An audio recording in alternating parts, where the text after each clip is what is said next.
Good morning. Good to have you with us. I'm Joe Fryer. As you just saw, Savannah is on assignment at the Olympics. We're going to begin this hour with the latest developments on the disappearance of Nancy Guthrie. The mother of our NBC News colleague has now been missing for more than 2 weeks. Yesterday, the Pima County Sheriff took the step of officially ruling out the Guthrie family as suspects, calling any suggestion to the contrary, quote, cruel.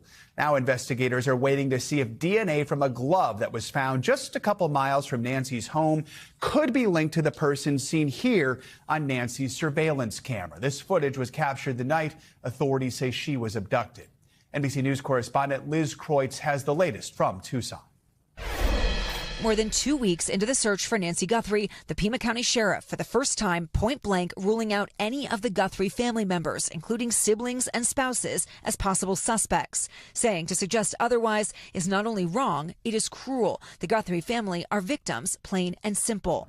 As the search drags on, investigators zeroing in on a single piece of evidence found 2 miles from Nancy's home. A discarded glove, the FBI says, contains unknown male DNA. A person familiar with the matter says unlike the other 15 gloves found in the search area, this one is consistent with the one seen on the suspect in the surveillance video. But how relevant it will be is unclear. No female DNA was found. I think we need to use a lot of caution about jumping to conclusions with the glove.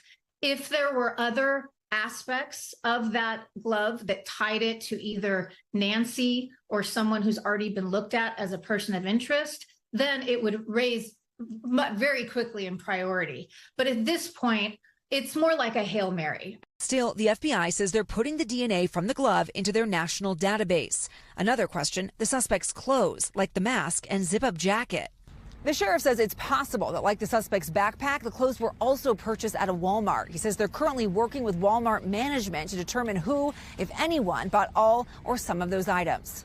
The sheriff is also hoping even more video could be retrieved from the other Nest cameras on Nancy's property. You're working with the tech companies still? And yeah, we've asked them, and they're working as best they can. Google, which owns Nest, has not responded to NBC News' request for comment about if they're working to recover more. President Trump weighing in on the case again, saying hopefully there will be a positive result. And in an interview with the New York Post, when asked if the DOJ would request the death penalty if Nancy is not returned alive, saying, yeah, that's true. This, as Savannah says her family is not giving up hope, pleading with her mother's captor. It is never too late to do the right thing. And the sheriff tells me that his investigators are actively working on that DNA sample that was taken from the home. They'd previously said it was not Nancy's DNA or someone close to her. So the big question is, who does it belong to, and is it a match for the glove or any potential suspect? Back to you. All right, Liz Kreutz, thank you. In another development, a federal law enforcement official told NBC News last night that agents conducted a canvass of local gun stores several days ago as part of the investigation. It comes as the sheriff's office and FBI say they have fielded around 40 to 50,000 leads in the case. For more, let's bring in NBC News law enforcement analyst Jim Kavanaugh. Jim, good to have you with us. We know the family has been cooperative in this investigation from the very start. How unusual is it for the sheriff to have to come out and just publicly clear them of any wrongdoing? I think it's important, Joe, because I think the family's just being, tortured by people on the internet claiming that they're involved. It's just unseemly, and the sheriff just wanted to put an end to it. Look, people come up all the time. Of course, close family members, whenever there's a missing person case or disappearance or abduction, murder, whatever, you're going to have to look at those leads. But a lot of times they're very easy to check out. You can check out the camera at the home of the family. And there's the family coming and going just like they said they did at a certain time, and they never left the house. Well, it's not them. And so I think the sheriff is right. He's just trying to give them a little peace. People are wildly speculating. They don't have any kind of experience or analysis to say those things. It's wrong. It's not the family. The sheriff and the FBI are not looking hard at the family. They've probably done their due diligence, and they're not concerned about that. Yeah, we've mentioned how so many people who are not mainstream journalists have descended on Tucson and are covering this and don't necessarily go by the same standards that we go by here in reporting. Jim, I also want to ask you about some of the evidence here. We heard the genetic expert C.C. Moore in Liz's story call the DNA on the glove that was found more of a Hail Mary. What do you think about that? In your view, what are the strongest leads law enforcement can follow right now? Right. I mean, everybody gets excited about that. It's something to report for sure, and something to collect, and something to analyze. But it's just a lead. It's just a lead. A rubber glove could have been thrown by any workman anywhere. It's a mile or 2 miles from the house. We don't even know the way that the abductors egressed the location, so we don't even know if it's on the route. It's just a lead. It's a long shot lead. Now, as Liz reported in her package there, if the DNA on the glove matched DNA in the house, now you have a significant thing here, and it can be also, either way, it can be put into CODIS, which is the Combined DNA Identification System database, and if someone's in there, and there's only, people have been convicted of crimes, sent to prison, many states submit to that database. So a small percentage of people, but people with criminal records, and that just means you interview the person. It doesn't mean they're the abductor. It just means you interview the person. We found this glove, your DNA's on it. Were you involved in this? Because it could be somebody totally not involved. So best leads, pressing on all fronts. You just reported on it. Gun shop leads. Did you see a gun like this, a holster like this? Did you ever see these guys? And then, the neighbors, the Nest cameras, digging that out, the DNA on the gloves, fanning out. More and more video, get more and more, because you can link the cars coming and going. So they have a lot to work on here. It's still fresh. It's only 2 weeks. It feels like 2 years because we're all agonizing for Nancy, but it's still pretty fresh. And witnesses' minds can be fresh here too. Jim Kavanaugh, good to have you with us. Thanks for your expertise as always. The civil rights icon and former Democratic presidential candidate, the Reverend Jesse Louis Jackson Sr., has died. He was 84 years old. His family says Jackson died peacefully earlier this morning. In a statement, they wrote, quote, "Our father was a servant leader, not only to our family, but to the oppressed, the voiceless, and the overlooked around the world. His unwavering belief in justice, equality, and love uplifted millions, and we ask you to honor his memory by continuing the fight for the values he lived by." Today, co-anchor Craig Melvin has a look back at his life. Legendary civil rights leader, Reverend Jesse Jackson, dying at the age of 84. I'm human. I am God's child. After decades in the public eye, watching a country change as much as he did, Jackson, born in 1941 in Greenville, South Carolina, was a young protege of Dr. Martin Luther King Jr., his life changing when King was gunned down in Memphis. Jackson, literally, there by his side. It sounded like a stick of dynamite or a large firecracker. And when we turned, all we could see was police coming. Police were coming from the direction of the shot. Had been lined up along the streets. It fell to Jesse Jackson and a small group of others to help keep the civil rights movement alive. The Baptist preacher known for his stirring speeches. Repeat this. I am somebody. Becoming a voice of the people. Keep hope alive. Keep hope alive. Jackson made Chicago his base of operation, starting what became the Rainbow Push Coalition, urging companies and politicians to improve opportunities for minorities. And he had his own political ambitions, launching a bid for president in 1984. The campaign marking the first time a national party had a major African-American contender. But the campaign was derailed when Jackson admitted using an anti-Semitic slur in a private conversation to describe New York City and Jews who live there. However innocent and unintended, it was insensitive and wrong. His apology at a New Hampshire synagogue helped him climb out of a deep political hole. He didn't win the nomination, but came closer after another run in 1988. My right and my privilege to stand here before you has been won in my lifetime by the blood and the sweat of the innocent. 20 years later, a visibly emotional Jackson witnessing America elect its first black president, Barack Obama.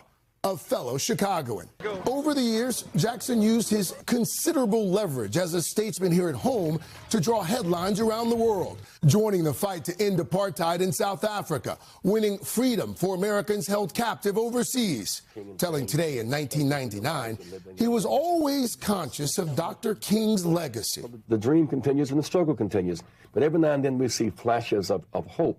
Inclusion leads to growth, and when there is growth, everybody wins. In later years, Jackson facing multiple health issues, diagnosed with Parkinson's disease in 2017, hospitalized with COVID in 2021. But he remained involved in politics, leading Get Out the Vote efforts. And in 2024, he was honored at the Democratic National Convention. Applause for a civil rights icon who dedicated his life to keeping hope alive. Craig Melvin, NBC News. In other news, in Rhode Island, police are investigating the motive behind a deadly shooting at a high school hockey game. Authorities say 2 people were killed after a shooter opened fire while players were on the ice yesterday afternoon. Authorities say the shooter is also dead of a self-inflicted gunshot wound. Overnight, police identified the suspect as Robert Dorgan, who they say also went by Roberta Esposito. NBC News correspondent Emily Ikeda is in Pawtucket, where this all unfolded. Tragedy on the ice. We have shots fired, multiple people down at the Rich Arena. A shooter opening fire at a high school hockey game in Pawtucket, Rhode Island, killing 2 and injuring 3 others, according to police. The chaos unfolding with players still on the ice, people in the stands scrambling to safety. It appears that this was a targeted event, that it may be a family dispute. Police say it appears the suspect died from a self-inflicted gunshot wound, but the investigation is ongoing. A massive police presence seen sprawled across the parking lot, taped off, as a crowd gathered in the back lot near a school bus. Hockey sticks and skates in tow, some still in hockey jerseys. It was senior night. This was an isolated incident in some ways. It's tragic. The teams with players from multiple schools were playing at Dennis M. Lynch Arena, about 5 miles north of Providence. A community still reeling from a shooting that killed 2 students and 9 others at Brown University in December. 18-year-old Kevin Hernandez lives nearby. It's so devastating, you know, to hear about something so similar happened 2 months ago over at Brown, and now some place that I pass by every day. The Providence Bruins posting, "Our thoughts are with all those affected by the tragic events at the high school hockey game, leaving this close-knit community rattled." All right, thanks to Emily for that report. Pawtucket police say that they have not had any previous run-ins with the suspect, who was at the game to watch a family member. Authorities also say the 3 people who were injured in the shooting are in critical condition at a hospital this morning. U.S. officials are taking part in dual negotiations today, both with far-reaching foreign policy implications. In Geneva, American diplomats are meeting with Iranian officials for a second round of nuclear negotiations. In that same Swiss city, negotiators will also try to mediate a peace deal between Russia and Ukraine. NBC News Washington correspondent Alice Barr joins us with more on these high-stakes meetings. Alice, good morning. Good morning, Joe. The Trump administration taking on big challenges today on these 2 long-standing disputes. Iran heads to the table following intense protests that some analysts believe weaken its position. The Trump administration turning to foreign policy today with separate high-level negotiations in Geneva, Switzerland, on Iran's nuclear program and Russia's war on Ukraine. President Trump saying he'll be indirectly involved in the Iran talks. I don't think they want the consequences of not making a deal. They want to make a deal. The president sending a second U.S. aircraft carrier to the region ahead of the talks, ramping up the pressure on Iran to curb its nuclear program, as Iranian officials signal some flexibility in exchange for sanctions relief. The U.S. military buildup in the region follows Iran's violent crackdown last month on sweeping protests.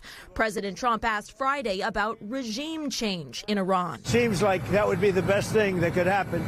He's also referenced last year's U.S.-Israeli bombing campaign that badly damaged Iran's nuclear infrastructure, suggesting further military action is on the table without a deal. In retaliation for any attack, Iran has threatened to close the Strait of Hormuz, choking off a critical global oil pathway. All as top Trump envoys tackle a separate challenge today, mediating negotiations between Russia and Ukraine. Whether Ukraine will have to give up territory remains a central sticking point, closing in on the 4-year mark of Russia's full-scale invasion. Ukraine's president urging allies to help force Russia to peace, as President Trump called on Ukraine to come to the table fast. And back on Iran, officials there have said they won't entirely give up enriching uranium, which they claim is not intended for a nuclear weapon. That, though, likely to be a hard line for U.S. negotiators. The top Iranian diplomat did meet Monday with the head of the United Nations nuclear watchdog to talk possible cooperation. Joe? All right, Alice, thank you so much. Florida Republican Congressman Randy Fine is facing major backlash over Islamophobic comments he made on social media. Posting on X, Fine suggested that he would choose dogs over Muslims. Democrats and Islamic civil rights groups are condemning the comments and calling for Fine to resign. Since taking office less than a year ago, Fine has made a series of offensive anti-Muslim and anti-Palestinian comments, but he has not been censured by Congress.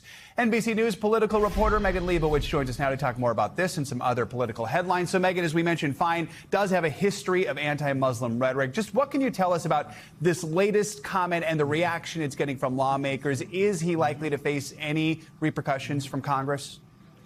Yeah, good morning. So he's facing backlash for that comment that, as you mentioned, basically implies that he would choose dogs over Muslims. He wrote in a post, if they force us to choose, the choice between dogs and Muslims is not a difficult one. Now, he's facing a lot of backlash from Democrats who are urging him to resign now. And, you know, they're calling on him to resign. Take a look at what some of them had to say. Governor Gavin Newsom wrote, "Resign now, you racist slob." We heard from Representative Alexandria Ocasio-Cortez, who called it genuinely one of the most disgusting comments I have ever seen issued by an American official. Representative Robert Garcia called it disgusting Islamophobia and dangerous bigotry. Now, it's hard to say whether he would actually face some sort of repercussions. The House is out of session this week, but we are expecting to continue to follow this to see what potential fallout could ultimately come from this. But in terms of actually seeing him resign, that seems unlikely at the moment right now, Joe. All right, more to come on this, most definitely. Let's get to some other headlines. Looks like the federal government stepping in to try and protect the Potomac River following a major sewage spill last month. Tell us what steps are being taken here. Yeah, so President Trump said in a post to Truth Social that he was directing federal authorities to step in to help protect the Potomac. This is after a Maryland sewer line collapsed in January, leading to millions of gallons of wastewater spilling into the Potomac. So he said in a post to Truth Social that he was directing federal authorities to immediately provide all necessary management, direction, and coordination to protect the Potomac. In that same post to Truth Social, he cast blame for the situation on Maryland Governor Wes Moore. Take a listen to what he had to say later that day. I don't like the job that Wes Moore's doing. I don't like the job he's doing in the bridge. I don't like the fact that he did that horrible, you know, with the pipes in the Potomac. And he's not doing the job. They got to do it. And I'm going to have to get the federal government involved in getting it fixed because he can't fix anything.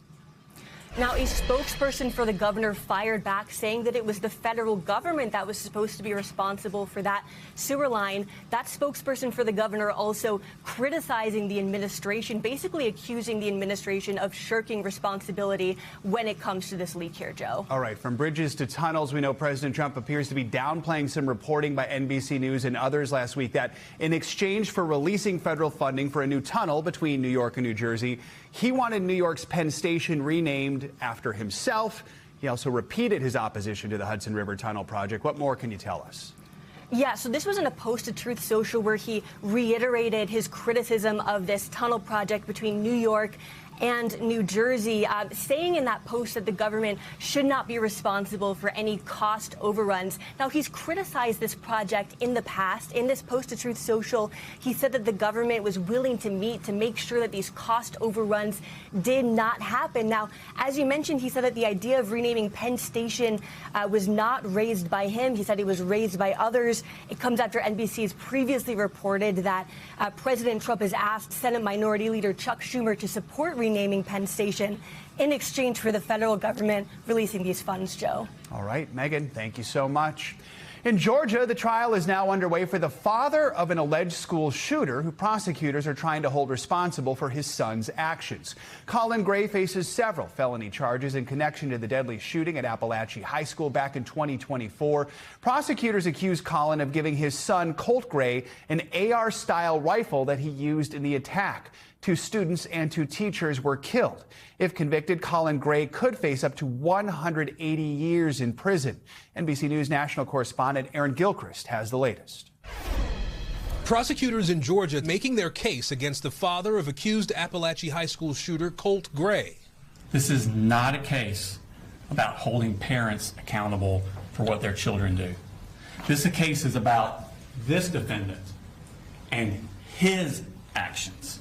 The Barrow County District Attorney saying Colin Gray disregarded warning signs that his son would harm others, rising to a level of criminal negligence that led to the deaths of 2 students and 2 teachers. 7 months after he was told by Jackson County Sheriff's Office of possible school shooter threats and being asked to restrict Colt's access to guns, the defendant buys and gives 13-year-old Colt that Sig Sauer M400 as his Christmas present. Prosecutors say Colt came to school with the AR-style rifle his father gifted him in his backpack wrapped in poster board. And opening arguments saying Colin knew his son had a history of anxiety, anger, and violence, and referenced this interview about threats of school violence with police in another county captured on body cam in 2023. This is some serious stuff. Yeah, I got no choice but to take it to work right now. But like I was telling your dad, if we find out otherwise, then it's a different story, okay? It's a really different story. And pointing to texts Colt sent his father just weeks before the shooting. He sends this text message to the defendant. Whenever something happens, just know the blood is on your hands. Gray's defense attorney trying to open the door to reasonable doubt, saying the accused shooter was deceptive and hid his plans from his family. The evidence will show a teenager who is struggling mentally, a teenager who is deceptive, a teenager who hid his true intentions from everyone. Colin Gray's trial comes 2 years after James and Jennifer Crumbly were convicted of involuntary manslaughter. Their son pleaded guilty to killing 4 at his Michigan high school in 2021. Colt Gray doesn't have a trial date yet. His father's trial is expected to last about 3 weeks. And our thanks to Aaron Gilchrist for that report. Let's get a check now on your morning News Now weather. Those storms out west aren't letting up just yet. NBC meteorologist Melissa McGee is tracking everything for us. Melissa, good morning. And good morning, everyone. That West Coast wallop does continue. That potent storm will continue to impact much of the West Coast. Intense rain, wind, and very heavy mountain snow will be on the way. As we head out on our Wednesday, that heavy snow will expand across the Great Basin into the Rockies, and some rain and additional snow showers will linger into California. As we move into our Thursday, there is another surge of moisture that takes aim at the West Coast. So more rain, wind, and snow, not only for California, but Washington as well. In terms of additional rainfall, we are anticipating right along the coast, we could find anywhere from 1 inch to about 2 inches of rainfall. As we head inland across the higher elevation, we could find anywhere from 2 to 3 inches of rain on top of what we've already seen. Now let's talk about that cold air and that snow. Sierra Nevada, locally, we could find 5 to 8 feet of snow, and this is going to be the forecast right through tomorrow. Now let's talk about that northern tier snow.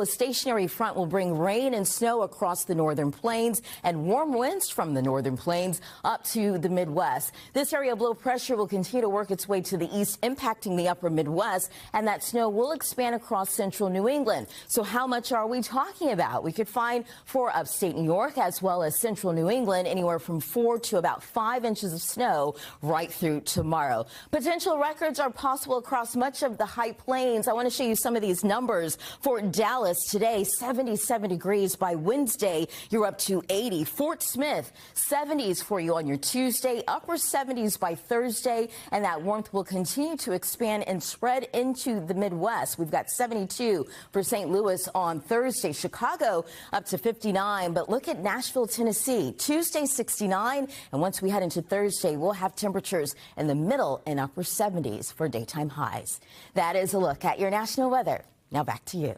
We thank you for watching, and remember, stay updated on breaking news and top stories on the NBC News app or watch live on our YouTube channel.